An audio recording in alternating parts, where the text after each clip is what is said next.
हत्ती सत्ता असलेल्या हितेंद्र ठाकूर यांना या निवडणुकीत जबरी पराभवाला सामोरे जावं लागलं।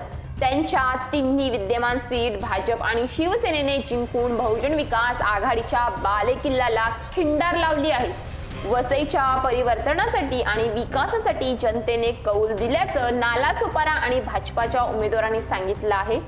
कधीही न हरणारे हितेंद्र ठाकूरांना एका नवख्या महिला भाजपाच्या उमेदवार स्नेहा दुबे पंडित यांनी अवघ्या 3200 मतांनी हरवलं आहे। वसई विरारमध्ये गेली 35 वर्षापासून बहुजन विकास आघाडीचं वर्चस्व राहिलं आहे। 6 वेळा माजी आमदार हितेंद्र ठाकूर हे वसई विधानसभेवर निवडून आले होते, तर सलग 3 वेळा हितेंद्र ठाकूरांचे पुत्र क्षितिज ठाकूर ही नालासोपारा मतदारसंघातून निवडून आले होते। यंदाच्या निवडणुकीत मात्र भाजपाने दोन्ही मतदारसंघ बहुजन विकास आघाडीकडून खेचून घेऊन विजयश्री संपादन केलं। कधीही न हरणारे हितेंद्र ठाकूरांना एका नवख्या महिलेनं अवघ्या 3200 मतांनी हरवलं। 2009ला हितेंद्र ठाकूरांनी निवडणूक लढवली नव्हती, त्यावेळी अपक्ष म्हणून निवडणुकीच्या रिंगणात उतरलेले विवेक पंडित यांनी बहुजन विकास आघाडीचे नारायण मानकर यांचा पराभव केला। त्यानंतर 2014 आणि 2019ला हितेंद्र ठाकूर हे स्वतः उभे राहिले आणि भरघोस मतांनी जिंकून आले। यंदाही बहुजन विकास आघाडीचेच वारे वाहत होते, मात्र यात जॉईंट किल्लर ठरल्या त्या स्नेहा दुबे पंडित त्यांनी कधी न हारणाऱ्या हितेंद्र ठाकूरांचा पराभव केला आणि एक इतिहासच घडवला। विधानसभेच्या निवडणुकीत बाजी मारल्यानंतर स्नेहा दुबे पंडित यांचं सोशल मीडियावर कौतुक होत आहे। स्नेहा दुबे पंडित हे विवेक पंडित यांची मुलगी आणि सुरेश दुबे यांची सून। ज्येष्ठ पत्रकार मोहिते यांनी देखील फेसबुकवर पोस्ट करत स्नेहा दुबे यांचं कौतुक केलं आहे। तसंच स्नेहा दुबे यांच्या सासऱ्यांवर गोळीबार झाला होता। या हत्येतील गुन्हेगार होते जयेंद्र उर्फ भाई ठाकूर होते।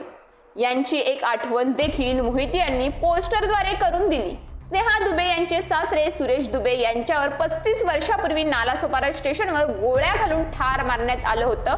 सुरेश दुबे यांच्याकडे मोक्याचा एक भूखंड होता। भाई ठाकूरची नजर त्यावर पडली। भाईने सुरेशना विरारला बोलवलं, हा भूखंड मला हवाय असा दरडावलं। नकार देत सुरेश तिथून कसेबसे निघाले। मग धमक्यांचं सत्र सुरू झालं। पोलिसांनी यावर गुन्हा दाखल करण्यास नकार दिला। धोका लक्षात घेऊन मग कुटुंबियांनी सुरेश यांना घराबाहेर जाण्यास मज्जाव केला। अनेक दिवस कुटुंबियांच्या घराड्यातच ते राहिले। एक दिवस दुबेंकडे एक नातेवाईक आले होते।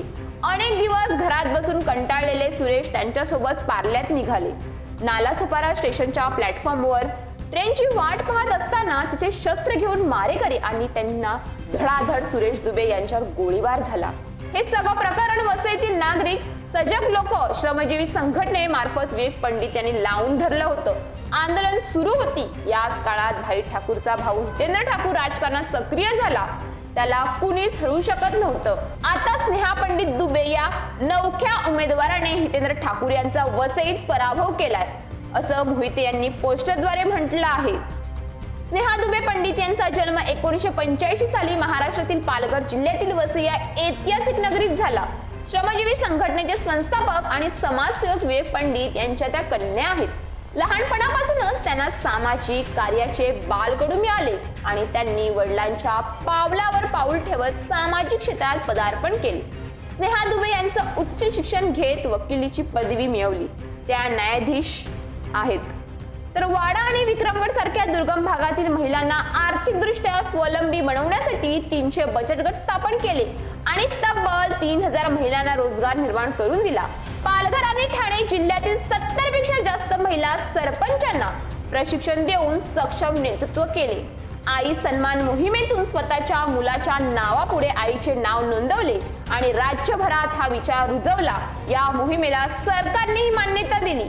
तर जव्हार आणि मोखाडा या भागामध्ये कुपोषण निर्मूलनासाठी अमृत आहार योजना राबवून बालकांचा मृत्यूदर कमी केला। पर्यावरणाचे महत्त्व ओळखून त्यांनी 3 लाख झाडांची लागवड केली। 2017 साली श्रमजीवी संघटनेचे कार्य अध्यक्ष पदाचा भार सांभाळल्यानंतर त्यांनी राजकीय क्षेत्रात ठसा उमटवला। त्यांच्या नेतृत्व गुणाची दखल घेत 2024 साली भारतीय जनता पक्षाने वसई विधानसभा मतदारसंघातून त्यांना उमेदवारी दिली।